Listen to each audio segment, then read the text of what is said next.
আমার পারিবারিক ব্যাকগ্রাউন্ড আমার এলাকার নির্বাচনে কোনো প্রভাব ফেলবে না। কারণ আমি আমার কেশবপুরের জনগণের সবার, আমি চাই কেশবপুরবাসী সকলের মন জয় করেই ধানের শীষ প্রতীকে ভোটের মাধ্যমেই এই আসনটিকে আমি জিয়া পরিবারকে উপহার দিতে চাই। তো এখানে আমার কেশবপুরবাসীর ভিতরে আমাকে নিয়ে কোনো সন্দেহ নেই, কোনো অবিশ্বাস নেই। তারা সকল ঐক্যবদ্ধ যে আমাকে ধানের শীষে ভোট দেবে ইনশাল্লাহ।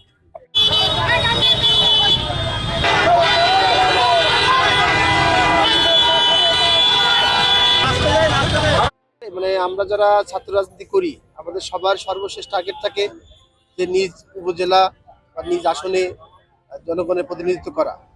জনগণের প্রতিনিধিত্ব করতে গেলে আপনাকে অবশ্যই আপনার দলের যে প্রতীক, সেই প্রতীকে নির্বাচন করতে হবে।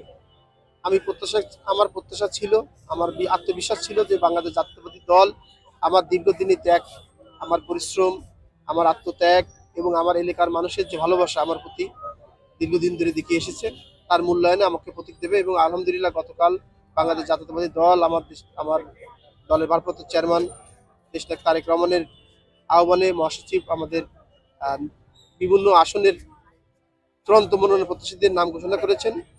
আমি আলহামদুলিল্লাহ ধানের শীষ প্রতীক পেয়েছি।